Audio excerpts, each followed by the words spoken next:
everybody, to the Awake and Sober podcast, a podcast about life in recovery through Christ. Oh, man, there's that emphasis again. I did it. You love you some Jesus, don't you? I do love me Jesus. I do. This is an exciting show.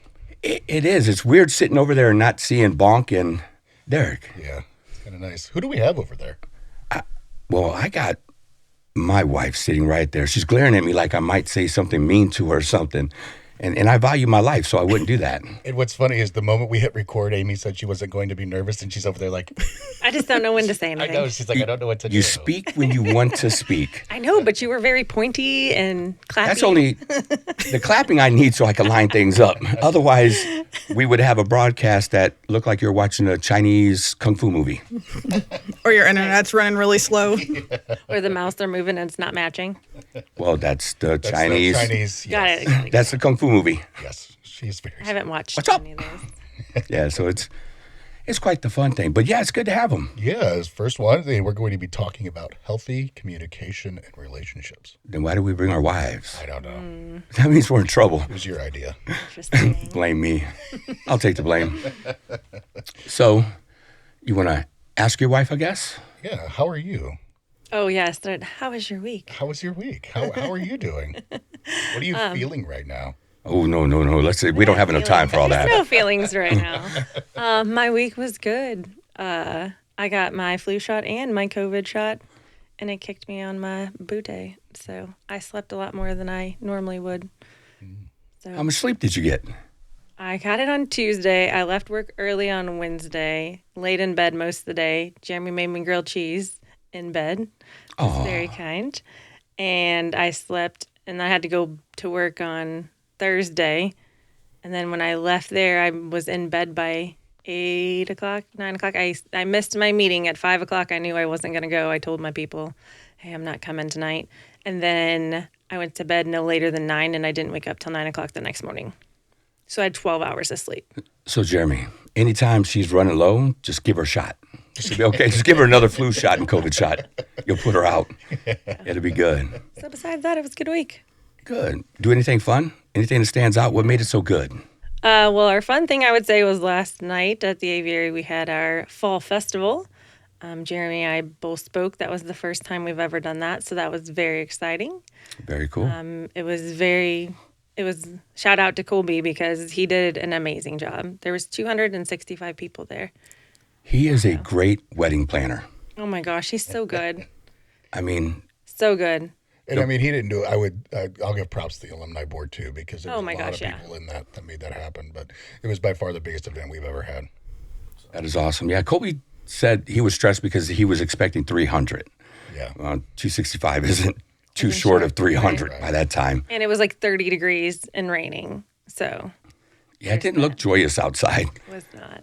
Yeah, at least you had the barn to go into. This is true. Christina. Yeah. Wow. Yeah. How are you? Tone. Well, a lot better now that my UTI is gone. So that's good. Hey, Look, Well, I'm just going to be Going me. straight to it, man. to Just have go the women straight on to the it. women on the show. So besides the UTI, how was your week? Good. We got our car back because it was Yes. in the shop. Yes, you did. We got it back. Ugh. And it didn't cost that much, so I was happy about that. Yeah. Yeah, we ended up running over a tire on the highway when it was pitch black. Luckily, it was a semi-tire, so luckily it only got the, Got a little molding yep. and mud flap. So, Because those can destroy your car. So the way it sounded, I really thought it came out from underneath and slapped the side of the car, which meant the whole thing would have been done Yeah. on the side. But it didn't.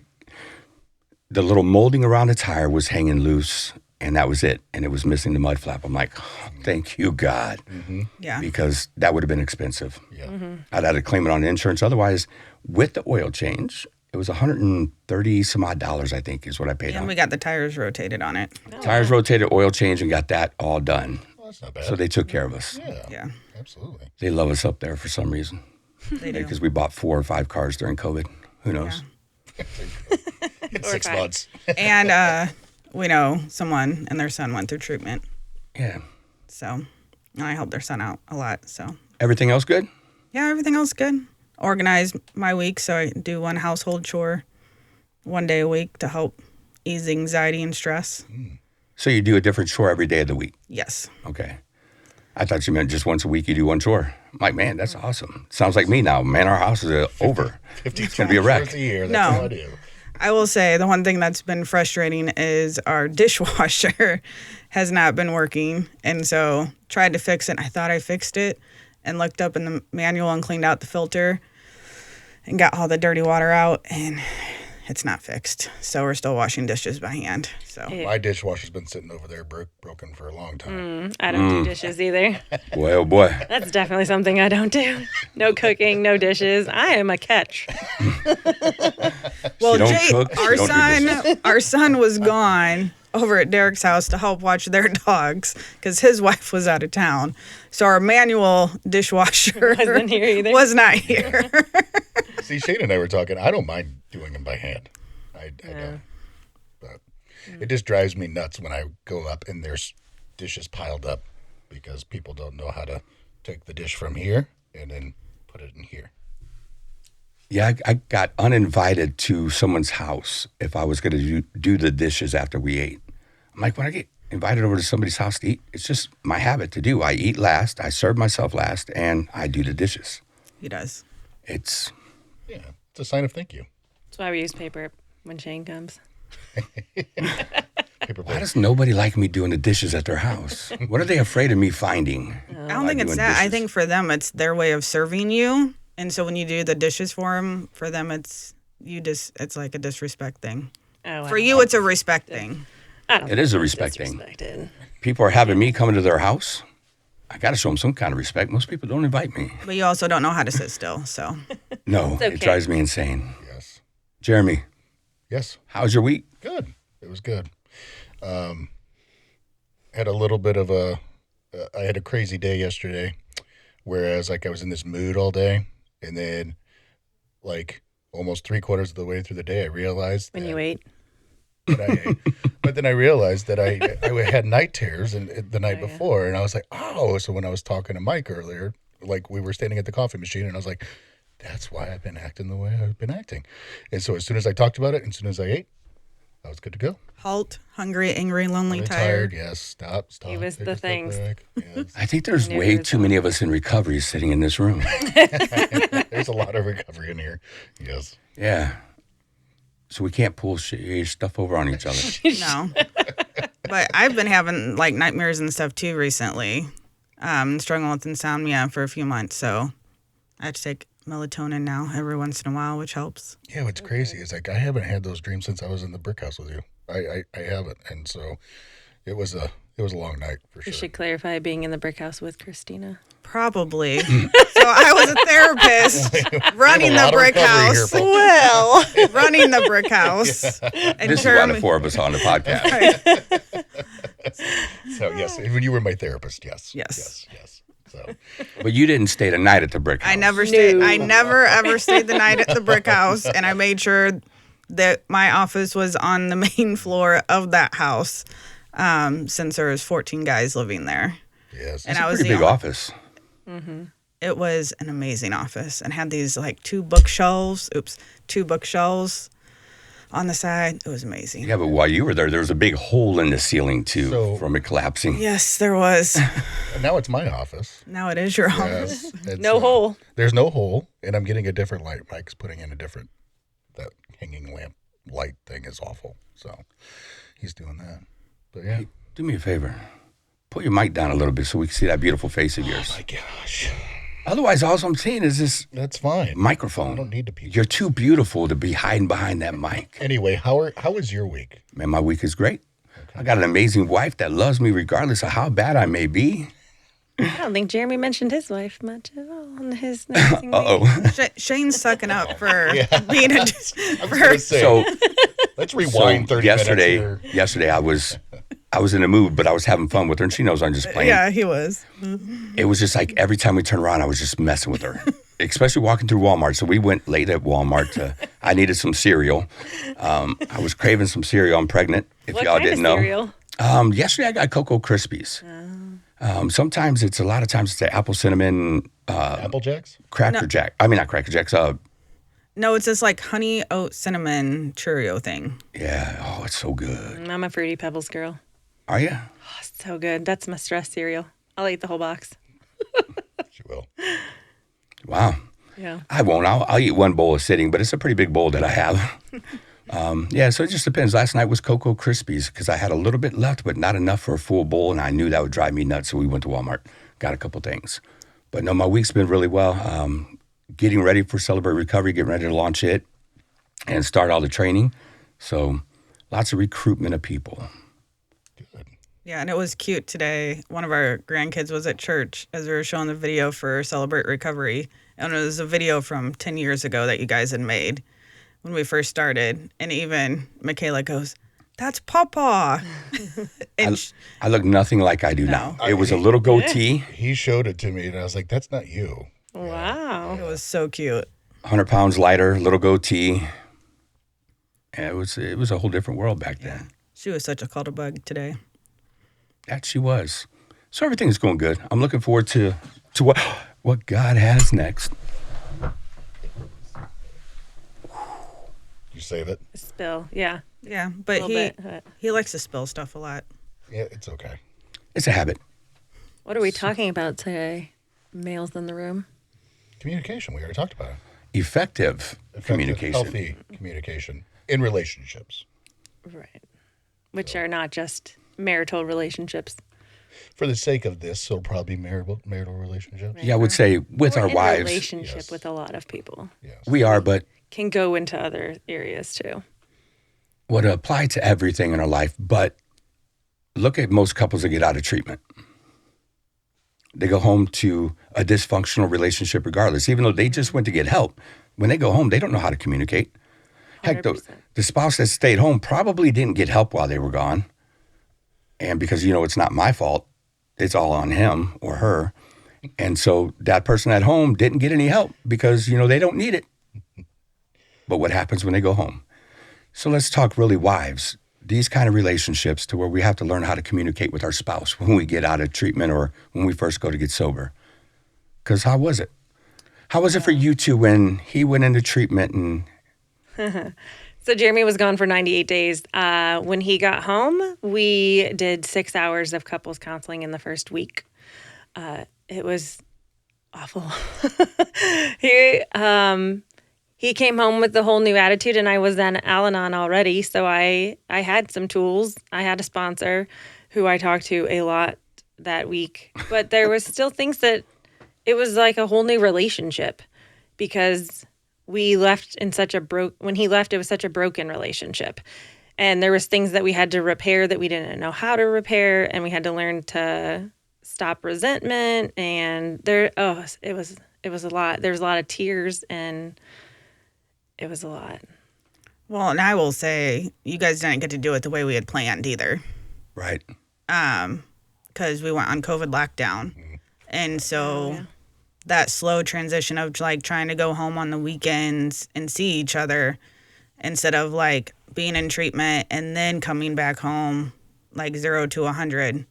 Oh, that's exactly what we were. Like we hit the ground running. Yes. But that's most people that come home. I mean, a lot of Yes. people don't go to a brick house, a transitional home, stay there for a while to go home. That's the ideal situation. Yes. But everybody wants to go straight back home anyway. Yeah. So they unfortunately got to do it the way. Yeah, and to put this into context, when I went into treatment in October 21st of 21, we didn't know Shane or Kristina at all. Nope. And so, and then Kristina became my therapist, and then she introduced me to Shane, and then one thing led to another, mentorship, friendship, and everything stemmed from this. So that's kind of the background of this. So Well, and you also became my coworker. right, yeah, and then I became a coworker, yeah. But I mean, that's kind of you guys have been with us from the very beginning of all this. Oh, yeah. So that's why I think it's cool. Yeah. But I remember you said something last night in your talk, Amy, about how when I came home for Thanksgiving, I was only there for what? Hours. You came home in the morning, and then I think we ate, and then you were like, not Kai. I think I said you weren't comfortable in your own skin. You're like, okay, like I gotta go. And then he was gone. And I mean, it was COVID, so you only came home for Thanksgiving, and then you came home Christmas Eve late, spent the night, And then Christmas morning with kids and my family and your family, I think we did kind of together a little bit. And I think it was like 2 or 3, you were gone again. You're like, and I'm out. Like, definitely did not feel comfortable in his own skin in our house, which was really weird. Yeah. Yeah, you didn't know who he was yet. No, he was like a baby giraffe. So I always tell the clients. A long neck? Yeah. Well, that and trying to walk, like baby giraffes trying to walk. Yeah, and I remember there were times too where I would even call home and I would tell her this isn't good for my recovery right now. Like, because there'd be like 2 minutes of the conversation that'd be really good. Oh, you're so great. I miss you. It's so fabulous. And then, whoosh, boom. And then it was like, okay, I gotta go. And it was, now reference that was when you first got there. Right. And I was very much like, I'm at home working 2 jobs, being a single mom, and you're out petting horses and living the dream at the aviary. Fishing and petting horses. It's way more than fishing and petting horses, let me tell you. But when you're at home doing all the stuff, so. Yeah, just a little resentment when somebody's at home and you get to be in treatment. When do I get a vacation? Why do you get to do it so many times? But I also think that's where we need to do a much better job, not just the aviary, any treatment center needs to do a better job of communicating with the family before. But it's such a rush thing. Literally he called, and within a half an hour, like, of making the call, doing your assessment, packing your clothes, we were in the car. Like, we were gone. So, and when I dropped him off, I chose not to stay. So... And I didn't get any information. I didn't know anything. But I'm thinking you really didn't want information either. Oh, at that time? So that's another key piece, though. You were done. Yes. You were like, man, I hope you drown in that beautiful pond over there. I wasn't that bad. You kicked them out of the door while the car was still moving. Okay, no, I at least got to the blue room and said, can I go now? I also dropped him off and went to work that night. So I get it. Was You're a workaholic. I am one of those. Yes, we know. But then I did have to call when you got to the brick house and calm her down and say, he's not just sitting around petting horses. And I actually remember exactly where I was when you called, because we didn't get to talk that much either. We didn't. So I was walking into work that night. I was by the circle as I was walking into the hospital. And you're like, this is Kristina. And I was like, who are you? I'm Jeremy's therapist. I was like, oh, we got some stuff we need to talk about. Why does that not shock you? So, and then we'll come back to that. Me and you didn't meet the same way. We did not. How did we meet? I don't remember. Oh, my gosh. Yes, you do. So we actually met through Celebrate Recovery at our church that we were attending at the time. No, we didn't go there to meet each other. We did not. No. I was actually married to somebody else. You were together with somebody else. You could say that kind of loosely. You were living with her. I was just wanting a different place to stay. Okay, but anyway, roommates. We're gonna be honest because we all work a That 12-step program. Okay, well, anyway. So that is as honest as I could get. So I wouldn't want to say the other. While he was in California, my relationship ended up in divorce because of some abuse. You came back, and then I graduated with my master's, and you came to my graduation party, and then seeing you in something besides sweatpants, and I was like, who's this person? I wasn't going to say that, but yes, I showed up on a Saturday church service in dress and pumps, and he was like, you could have seen the look in his face. Do what? I said, who says pumps anymore? Well, they weren't heels. Okay. They were like the wedges. Oh, that's a wedge. Not Yeah. a pump. Well, pumps, wedges. I don't know what the difference is. Well, back then they were pumps. It wasn't that long ago. They were not made by Reebok, so they weren't true pumps. Right. So he got to finally see the girly side of me, because I'm definitely a tomboy at heart. Yeah. It was shocking to see her in a dress. I'm like, who's this new person? And I got invited to the party. I'm like, whoa, sure. Might as well go. And then you were working for the church. Or were you working for the church at the time? Not yet. Not yet, but we had guidelines that we had to follow. Well, not only guidelines, but being in Celebrate Recovery, we just had to go to leadership and see if we can, because we were both in leadership. So we had to ask permission to date. Did that feel awkward? Like asking other adults, Yeah, as grown people. like grown people, like, hey, by the way, is it So, cool if we do It this? did, but I Or- understand the why behind it. The why is because if we break up, they lose both. Yeah, it's not good. I mean, and we're both in leadership. You have two people leave, a male and a female leader. That puts a really big hole in your program. And so I understood the why of having to ask and being held accountable by our leadership team, the rest of it. Plus, I was just going into being a ministry leader. Yeah. Because we had come back from California right afterwards. So we knew that I was going to be ministry leader into state rep. So there's a lot of things that we had to put in place. Moving parts. Yeah. So for me, I was more working codependency and working on that side for a lot of years up until that point. And so it was awkward for me because we hadn't even gone on a date yet. And we're going to the ministry. Hey, can we do this? Can we do this? And in my head, I'm like, okay, I've always done all these relationships wrong. I don't even know if I like him. I haven't even gone on a date with him. And I got to ask permission. Like, if this doesn't work out, this is going to look really bad on me. Like, I'm still building my self-esteem, still trying to figure out, like, who I am in all of this. Like, I was honestly a lot of anxiety, really scared. But still knew I wanted to give it a chance. But it was awkward. And then the guidelines were laid out for us. What were the guidelines? Hands to hands, lips to lips. That was it. But nothing was said that I couldn't be at her house. Until the day I was at her house doing homework and PK called. So Langland calls and says, "Where are you at?" I said, "Doing homework, man. What are you doing?" He goes, "No, where are you at?" I said, "Well, I'm at Kristina's." "Go home." I'm like, "Our kids are here. It's all right." "Nope, go home." I'm like, "Dang, really?" And so I went home. Couldn't be over there. I mean, if there was no other adult there, so that way it's accountability, right? He wanted to make sure that this relationship started out right. And I can tell you, I'm glad we did it. I understand why, but it was kind of strange. I think that's something that we did differently too, though, at the beginning of our conversation, our relationship too. Because even out of treatment, we were married. But at the beginning of our relationship, that was a crazy hot mess express that we expedited everything. One thing we did do right is we went to marriage counseling before we got engaged 6 weeks after dating, but we knew each other before.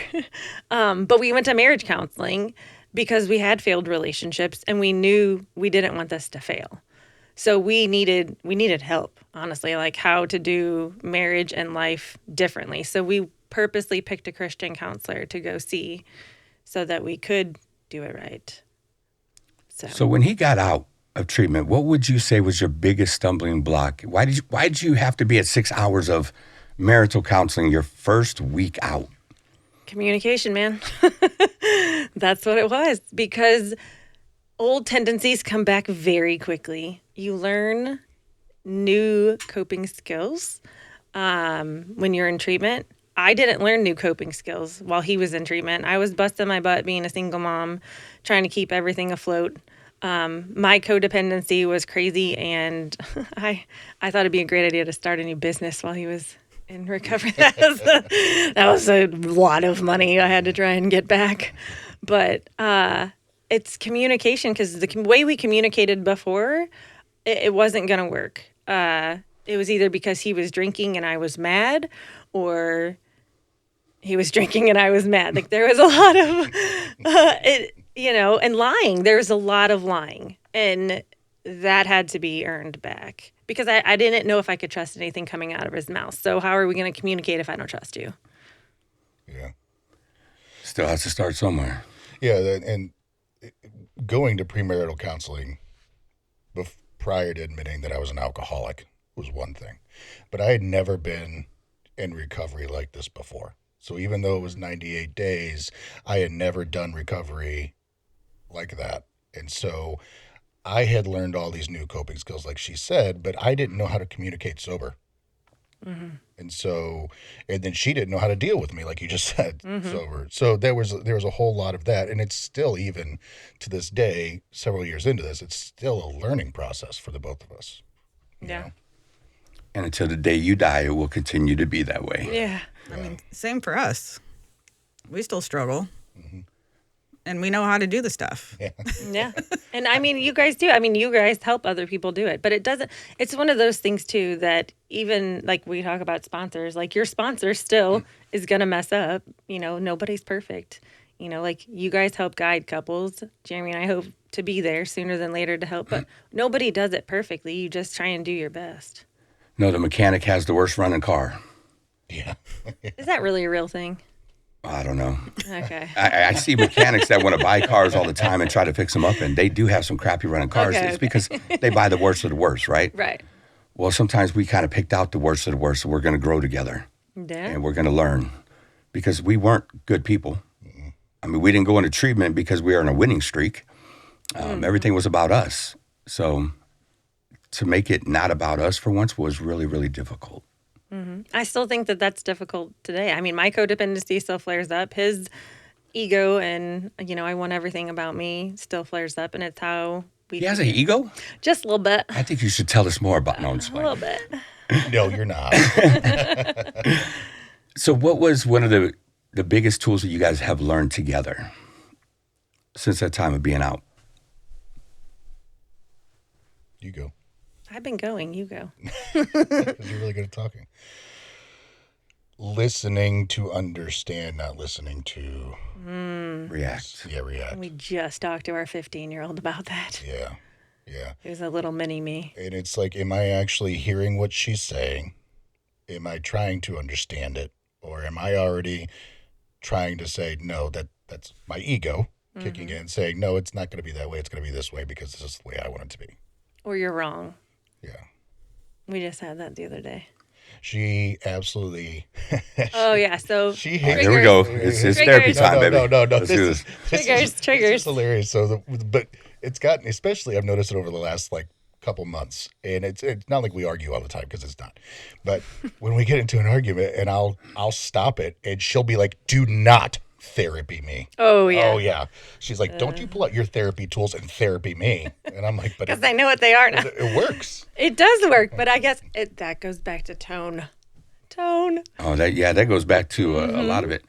I remember somebody used to say that a lot. I did. With you. Yes, you did. You said, "Don't therapy me." Oh, yeah. Yeah. Yes. I could totally see that. And then there's some times that she would say, you wouldn't speak to your clients that way. And I'm like, you need to come and sit down with me then. You'll learn. And I actually did start sitting in with him, and I think became a better therapist because of it. Because I combined yours and my style.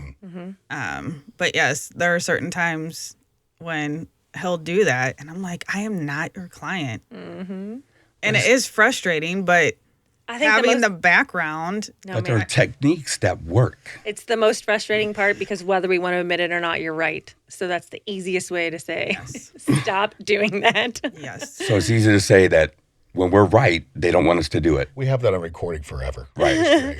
You're not always right. Let's clarify that. But that was one of our triggers too. I was going to say is that when he was intoxicated, I always knew. Jeremy had his tells. I knew.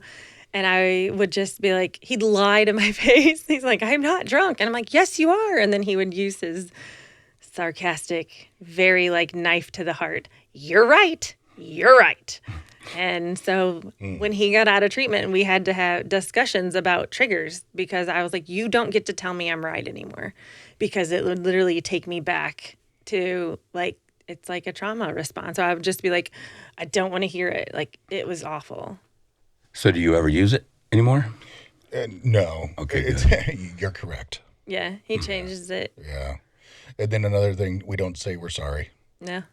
It's if I have to say it, I'm sorry is a bad word, and we try to teach our kids that too. I have to take a step back and please forgive me for this because, and because when I ask for forgiveness, it's like just like asking when we go to God for forgiveness. We're saying we are really, really apologetic for it, and we're not going to do it again. That's the goal. That's the goal, right? And obviously, I fail on that. But when I say it, it means more. When I say I apologize for this, and I actually call out my actions that led to whatever argument we had in the first place. Because it's owning it then, too.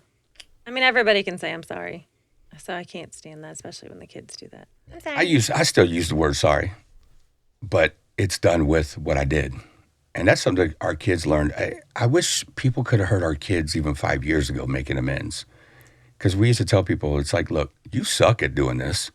Here, come listen to the kids. They tell you that they're sorry. They didn't mean to hurt you and for doing this. And it's like, how the heck does somebody so young get it, but we can't get it? Well, and I would say our 13-year-old did that this week when he got in trouble at school and came home and was still acting hyper until he had to take his meds and got himself regulated.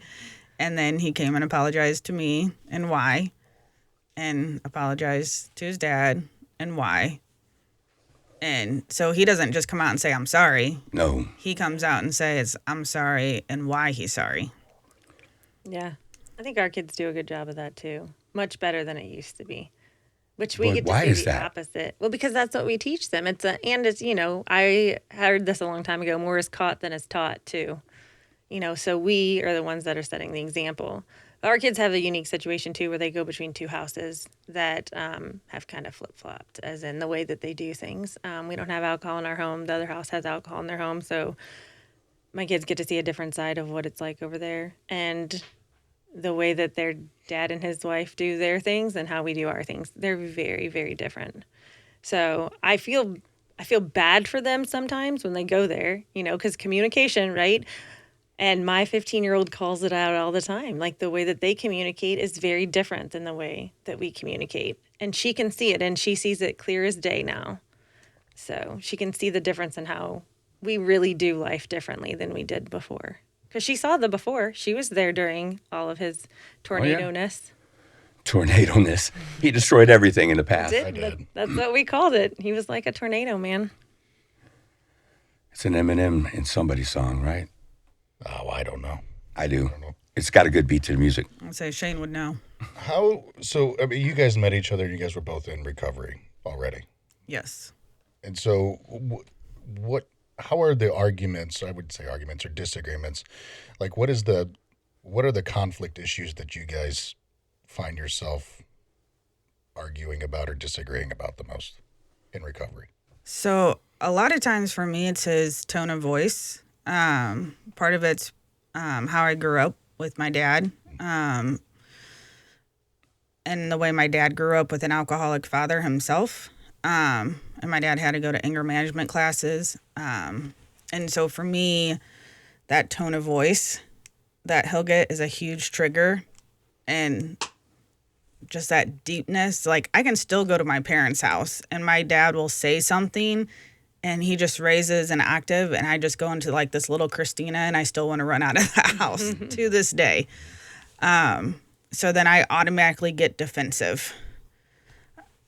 So that's a huge trigger that I have to be aware for myself, for me, to not react to him. And mine is just all pride. Yeah.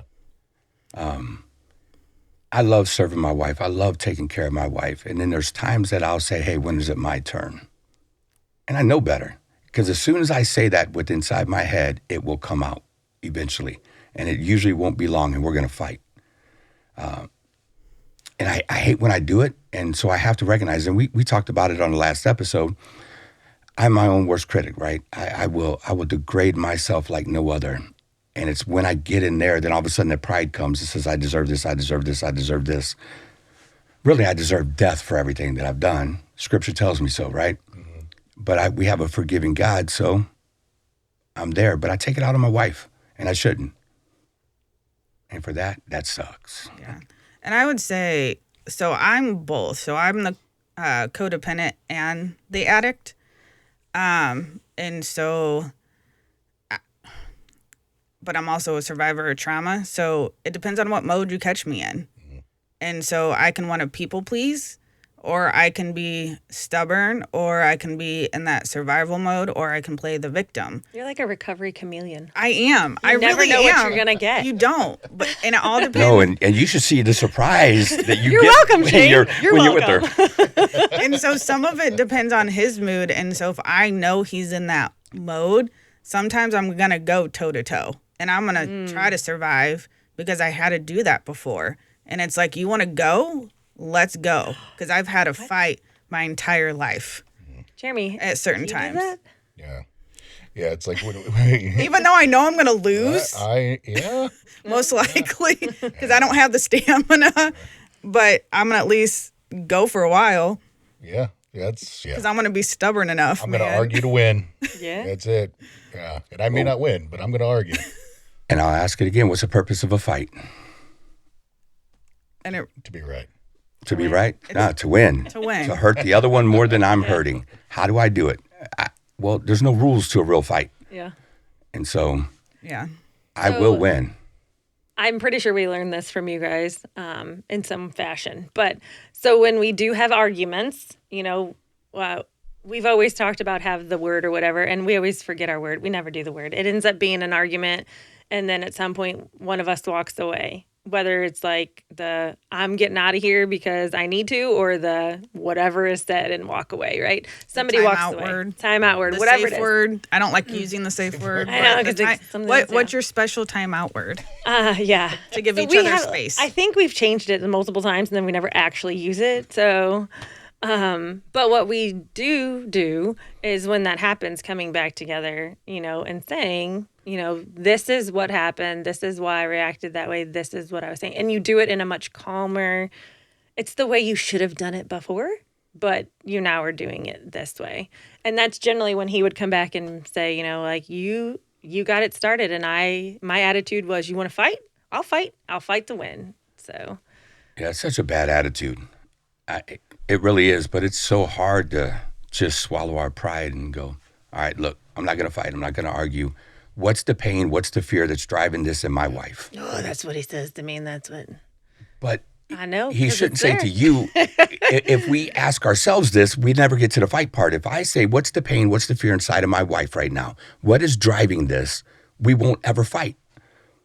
If I'll set my pride aside and ask that question, because there was one fight that we were having. It was a big, huge argument too. Was it worth it? Oh, it's never worth it. But in a way, it was worth it. Because as we're in the middle of this fight, she looks at me and she says, what's the pain? What's the fear that's driving this in you right now? And I said, That would be me. ooh, did that hurt? But it was what I was needed. And then I said, screw you. I love you. Thank you. Not exact words. I promise you the first one wasn't that. But it was all out of, and she's seen it too, because I had this big smile on my face as soon as she did it. It just changed me instantly. Right. And I'm like, screw you. I love you. Thank you. Yeah. And it was done.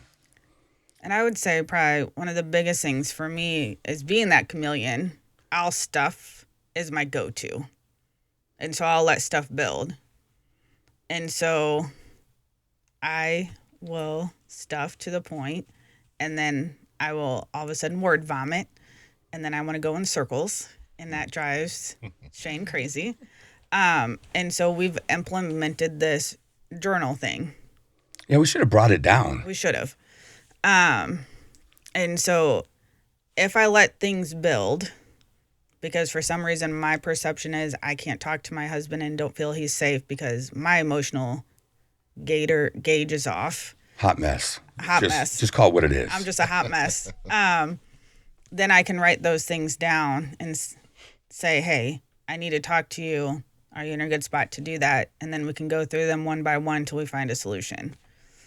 Or at least let him know where I'm at with things, and then he's a little bit more open-minded. Do you take a problem to your spouse when tensions are kind of high? Or do you take a problem to your spouse when things are going really good? Like, it's a good day for us. We're getting along very well. When should you bring a problem to your spouse? How about that? I have zero patience. So if it comes in my head, it's not going to linger long. So That's why they make pen and paper. That's fine. I'm dead serious. That's why they make pen and paper. It's a great thing to put down. If I need to have a conversation with Kristina that I really need her full attention on because it's bothering me, if we're having kind of or if she's just not in a good mood that day, whatever it may be, I'm not going to bring it to her in that moment. I'm going to bring it to her when I know she's in a good headspace. Now, will I wait days? No. I'd rather call somebody up and say, hey, I need to have a conversation. Let me have it with you real quick so I know I can have it with my wife correctly. But if you just come up to somebody and you tell them, hey, I really need to have a talk with you. and I need you to be able to hear me and hear my heart in this. It's a lot different than if tension's already flaring, then you just start word vomiting on somebody. Well, now it's just time to fight. Let's take the gloves off and let's bare knuckle this, and so there's a right time and a wrong time to bring things to people. Do you guys use the same journal? Yes. I'll say For that, yes. So normally what I do is if I know I'm a hot mess in that sense and I'm in my head and the dialogue is Shane does this, Shane doesn't do that, I do this. Like it's those all or nothing type things. I get my own journal that I write in every single day and I go to town and I just word vomit all over that thing. So it takes all the emotion out. And then I go to that communication log or journal and say, okay, point number 1, I'm doing all the housework and I'm stressed and it causes me anxiety. I would like some help with that. How can we come to a common ground with that? Because if I'm a hot mess, it's going to come off as Shane doesn't do anything. I do everything in the house. And the only thing he's going to receive is that he's a crappy husband. I'm a piece of crap. Yeah. Negative self-talk. Yep. Is it the same things that you have in that journal? Have you crossed over the same things? Like, I'm just going to use the example if Shane doesn't do enough housework. Does that come, like, is there multiple times that the same thing comes up? Yeah, maybe with that. But most of the things we don't because we write a solution. So it's easier to remember when we write things. Mm-hmm. And so it's usually me doing the writing on that part. I write all the solutions and because she brings a few more problems than what I usually bring. Living with me would be hard. I'm crazy. Living with me would be hard. Trust me. I get it. And so she'll bring more of the problems. So I like to work through those problems just one at a time. We don't move on until there's a solution to this one. Once I write that down, I remember it. I don't have a very good memory, but I could tell you when it comes to these solutions, I remember them. Mm-hmm. And I'll even bring it up. I'll be like, hey, when we talked our solutions, this is what we said. And so we'll go right to that. The journal's right upstairs in our bedroom. The old one, she just bought actually 2 new ones. They just got delivered yesterday. Are those what are sitting on the chair? Yes, Yeah. the purple ones upstairs. I was like, oh, those look nice. Yeah, those are for our arguments. So whenever we have a disagreement or something, we could go to our journal and then we could write down a solution. So that way we always have it. It's one of the greatest tools that we discovered for us that works well. And we try to share it with people, and if they'll just do it, it works. Anybody that tries it, they're like, oh, that's amazing. But it's getting them to realize, take your time out. Call your time out. It's okay. Go to your separate rooms in the house and write. Just write down the problems. I love what Kristina does because she don't bring me the whole, she brings me the aftermath of her journaling for a while. Bullet points? No. She'll bring like full sentences of it, but she journals all her problems and issues first, and she's able to work through those and say, okay, this is what the problem is. Let me bring that without bringing everything else. I was going to say, Amy's already over there thinking how she's going to flip a notebook when we get home. And it could be, but that'd be good if she brought it to you that way.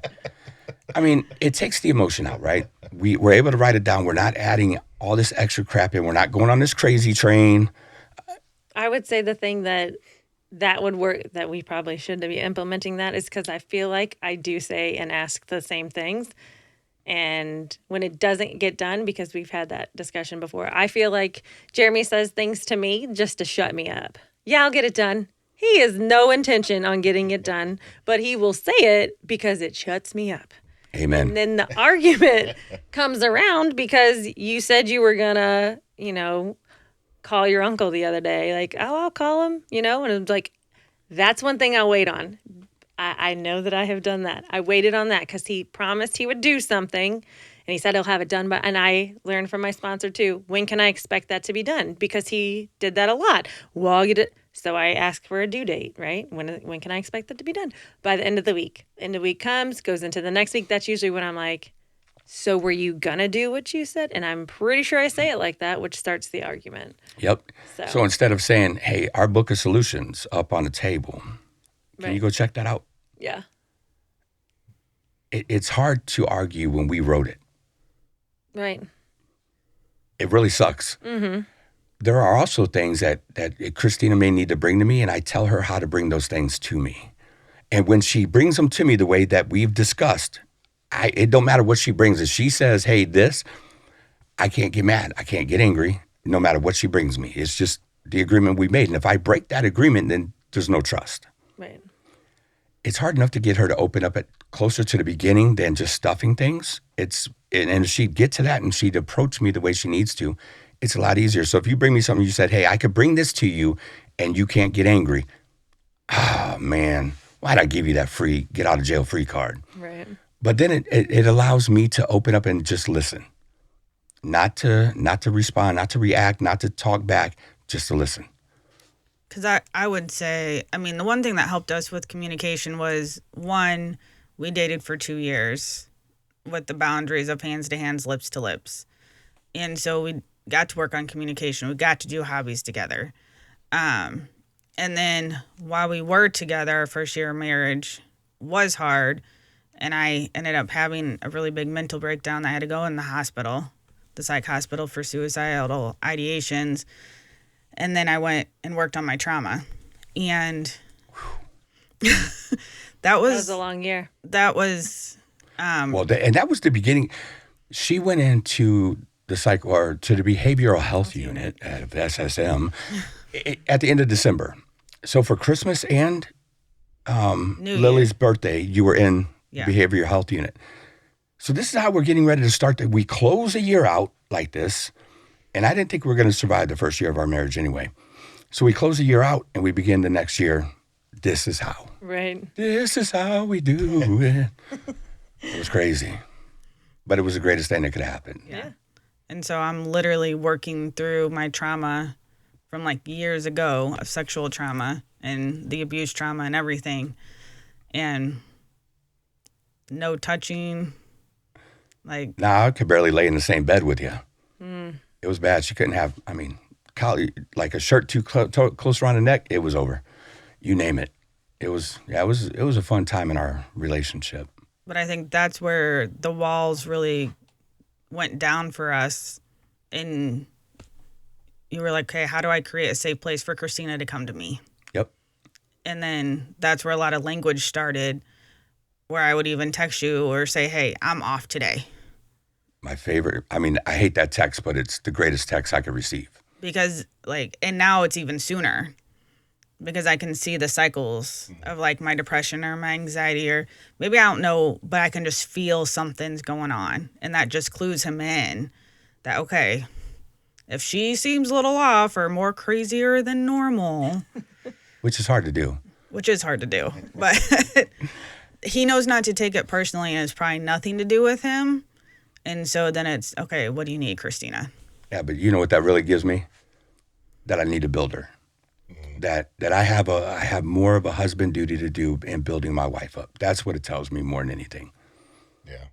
I was actually going to say that. I find that we don't have as many disagreements when I'm pouring into her. No, it's hard to have a disagreement when you're serving your wife. Yeah, and I know we've talked about this as couples before, but it's when I pour into her, she doesn't think twice about pouring into me.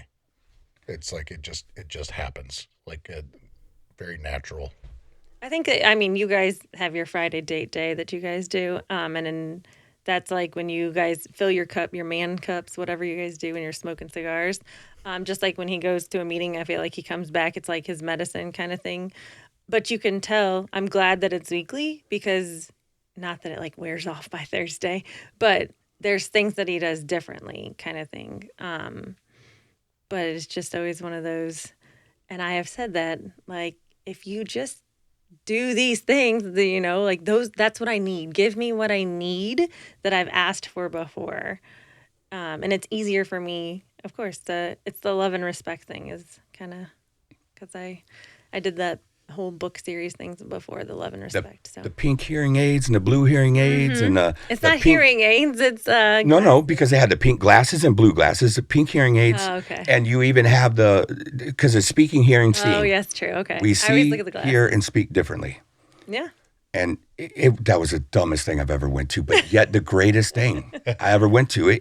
For something so dumb, it was great.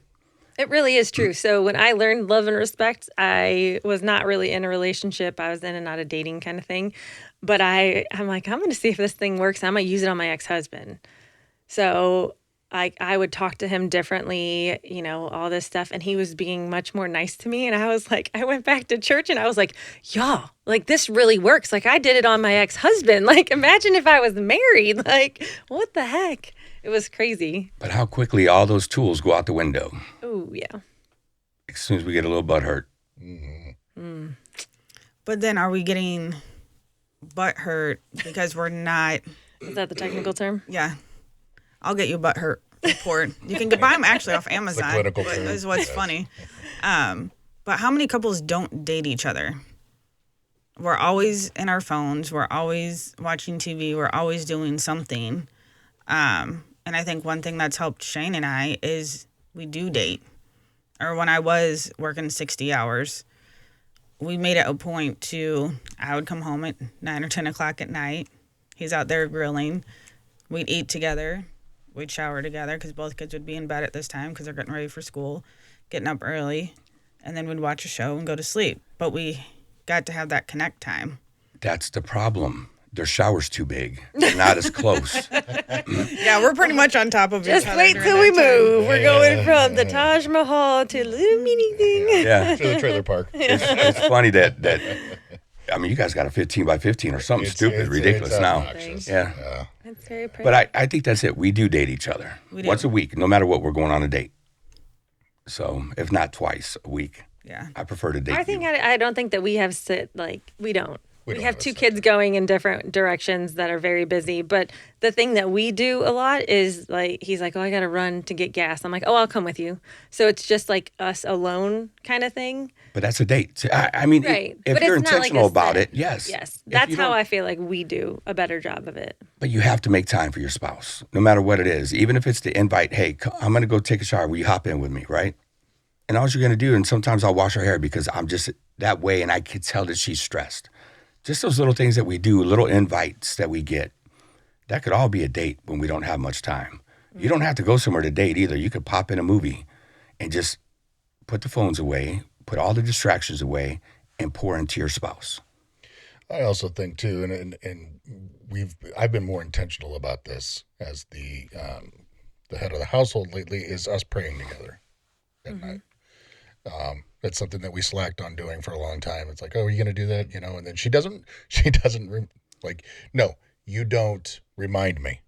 That's what I was going to say. Okay. She doesn't like to pray though as a couple. She'll be like, I do. I'm just getting be like- better. I'm just, okay, here's the deal, y'all. When you have someone that's a really good prayer and you're not a good prayer, I'm like, dear God, does my hair look good? Like, I'm not good at it. It doesn't come out right. And he's like, dear Heavenly Father, thank you so much. And but like, it all just like flows and it sounds pretty. And mine's like, thanks for making me do good at work Yeah, today. I was not planning on being a pastor's wife.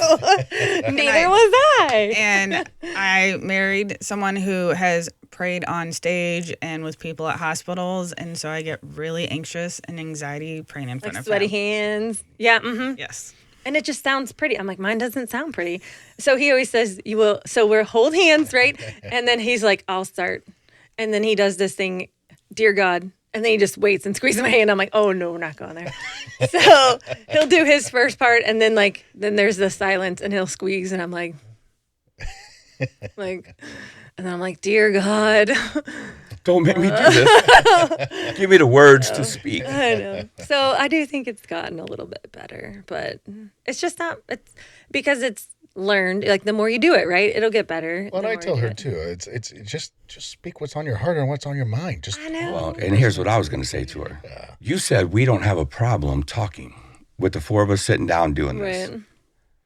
Why do you have a problem talking to God? It is just a conversation. I know all those things. That doesn't mean that I don't get sweaty hands and go like, "Ugh." Right, I but talk a lot, and It's just feels it's just a conversation with God. Yeah. Do you do that when you're alone? Do you get sweaty hands having that conversation? No, do you? No, no. Then why would you have it? Listen I here, mean, pastor boys. it's Y'all only a intimidate us conversation. little, There's no okay? right way, no wrong way. And if you fumble over words, I don't care because what you said in the end comes from your heart. Mm-hmm. And that's what's beautiful. Like if you're going to pray with him, if it's coming from your heart, then it's a beautiful thing. And God already knows our heart anyway. So how it comes out, he really don't care. No. You don't have to speak it out loud, but when you do and you two are together, that's just a moment that would fill him up because it came from your heart. So you can fumble over your words, you can stutter, you can do anything you want. It won't change it. I do all the things. And if your words came out just perfect, it wouldn't change it. It has gotten better though. It has. We'll see. Our son prays pretty good.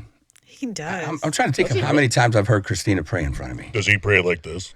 Now that he's Yeah, he got a deep voice. got a deep Now that voice he now. got a deep voice. His voice changed? Oh yeah. Oh, Oh, I yeah. need to hear him. Yeah, we'll have you hear him. He walked into his bedroom one night, he walked out and he had a voice. Yeah. I'm like, whoa, where'd that come from, boy? What were you Son. saying? Sorry. So he prays. Oh, he does pray. He's totally different now that his sister is getting some time with her biological father. Yeah. But the other thing I was going to say, as far as like communication and like recovery, I think going to church together, like I know you and Amy go to church together. Shane and I go to church together. I think that's kind of another date thing. Mm-hmm. We like the whole recovery thing. I'll go to my own meetings. I know you guys go to your own meetings. And Shane and I will do Celebrate Recovery. And one thing that I love about Celebrate Recovery is large group is together, right, for an hour. And then after that, then you have your open share groups. But it's men specific and women specific. So it's like we get our time together. So it's kind of a date. And then I get to go to my own group and he gets to go to his own group. Mm-hmm. And so it's still working separate recovery. And I think I still need that separate recovery because I can't work his program and he can't work mine. That's one of the things we did when he got out of treatment the first time, for sure. We did AA date night, and went and just listened and hung out. And I always encourage people in Al-Anon to go to AA meetings because it takes how personal it is to you out of it, because you're listening to someone else's story and you're hearing somebody else because you think yours is the worst, right? Mine's the worst story. Like, I had to throw all the alcohol away. I had to do all this stuff. He did this to me. We don't have money, blah, blah, blah. Then you show up in an Al-Anon meeting and you're like, people just like nod their heads because they have the same thing. And then you go to an AA meeting and there's somebody else where you're like, oh, my husband's bad, but he ain't that bad. You know, like you have other things to compare it to. So you realize it's not that bad. So our date night is where I found one of the girls in Al-Anon that brought me to Al-Anon, because she was on a date night with her husband.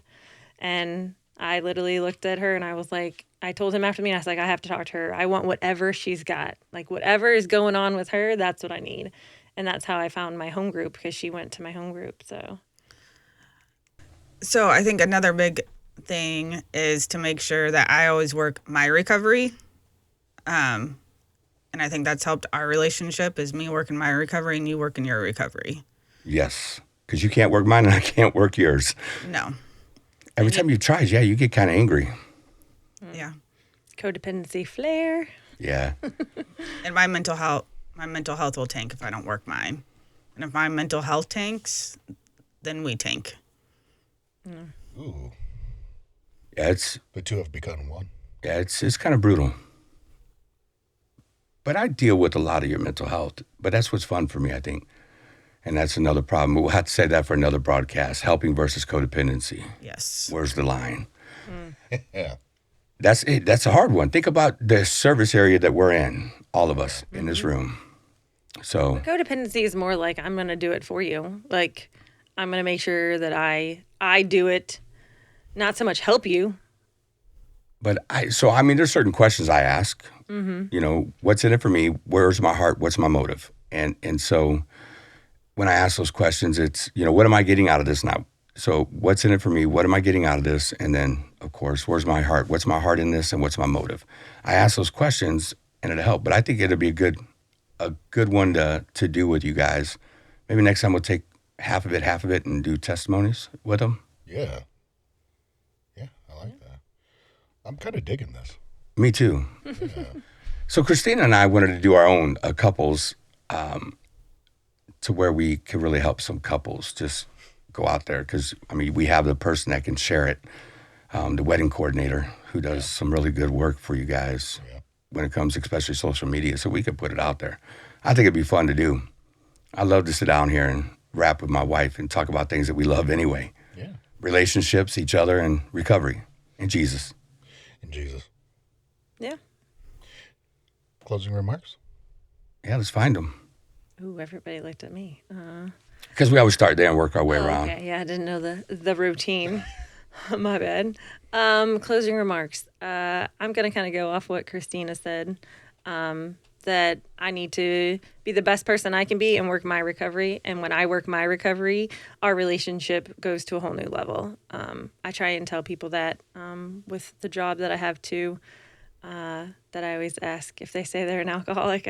I say, what's your wife doing? You know. So I try and spread the Al-Anon love that I need to do my part because I have a part in it as well. It is not just him, although I really want it to be some days, but it's not just him. I have my own part in it. So One of our favorite things to say, man, if the person at home don't get help, the relationship's still broke. Mm-hmm. yeah.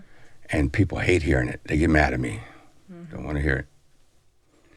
Kristina.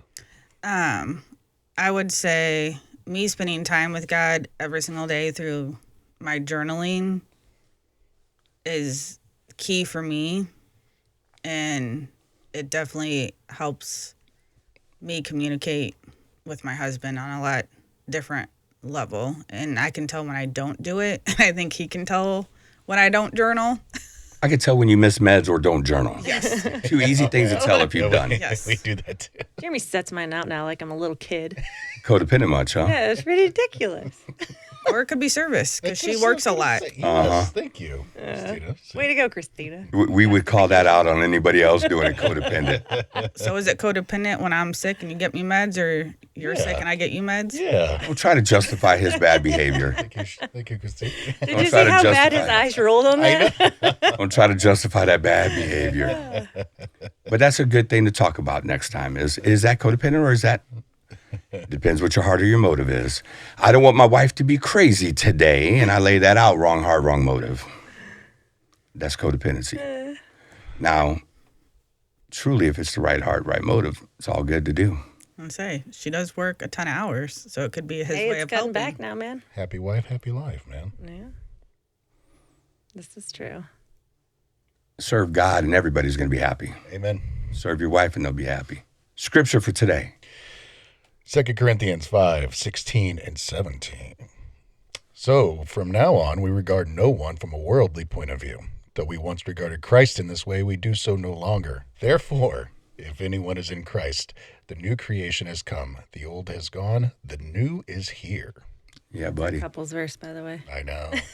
And we could go back. I mean, we could dive all over Corinthians anyway, Yeah. but we always hear in a wedding, women serve your husband or be obedient to your husband. Ooh, people don't Submit. like when you say Submit. that. Yeah. Yeah, submit to your husband, be obedient. And the whole thing is we're told the same thing, but pastors just seem to leave that I know. piece of scripture out. Mm-hmm. Serve your wife. Serve her well. If you serve your wife, I promise you, your marriage will be better than you could ever dream of. When I serve my wife, there's not a thing we could ever argue about. When I look at my wife and say, what's driving this? What's the pain? What's the fear? There's nothing that we can argue about. When I take me out of the equation, when I set aside my pride, we cannot argue. We just can't. Which is nice. We forgot to give them a tool, though, because I think you said love and respect earlier. I did. For us, it's Fanos. So do a Fanos check-in at night. We'll just do it. What's it stand for, Kristina? Do you remember? Yes. F is for feelings. A, affirmation. N, needs. O, ownership. S, struggles, sobriety. And then we've added on successes. Because you got to keep it balanced. Ooh, I like that. Yeah, so the success at the end is one of our people started doing that, and it has really changed everything. So if you don't know what a feeling is, get a feeling wheel. It's the You're greatest thing in the world to have anyway. I I hope got them all everybody- over. I'm for sure laminating it and giving it to him. Go through this entire podcast without that. Oh my goodness. When they move into their new house, I know what we're getting them for a housewarming You're not gift. going to get me a large... A fat head. A fat head for the wall that's a feeling wheel. Yes. A framed feeling wheel. Oh, no, we're going to get you a fat head to put Well, on the she wall. won't allow that. Yeah, I don't know about all Yeah. Put it right above the bed so when they're arguing at night, they can just look up. That's what I'm in the orange. I'm feeling this. I'm in the orange. So for the feelings, get a feeling wheel, because don't talk about things that you wish or anything else. It's a true feeling. Affirmation, we should always build our spouse up. So anything that I can say to build her up. Need, I mean, we all want, but what's a need that you need to share with them? Ownership, I know I've done something that I need to own up to. What were you going to say? It looked like you're about to spit No, I something was going out. to say, where did I mess up, Ron? Like, just like, I done messed up. Yeah, without a doubt. So look up Thanos. You could Google it. It'll give you a whole bunch of things to do for it, since we didn't have much time to go over it because we have too much time talking about other stuff. Yeah, they give an example if you look up Thanos. Yeah. I would like to have you guys back. Oh, yes. I'm sure they would love to have you back. And then maybe just do something with the couples every once in a while anyway. If they have any questions, where do they reach us at? info@awakensober.org. Okay. That's info@awakensober.org. Awake and Sober, we are on every podcast platform out there. Make sure you like, share, and subscribe. Hey, do you journal with one of these? I do. I got one of those. What You is have that? one too? Yeah. Jeremy, I know you dig them. Our new Dig 'em or lose sponsor, 'em. Tactile Turn, and our pins will be in Tuesday. So I'm excited for that. And then we're going to do a giveaway for one. So people were thinking of exactly how to do it, but you'll be able to get your own free Tactile Turn pen. Stay tuned, but go look them up. TactileTurn.com, the greatest tool you could ever have. Love you guys. Good night. Peace.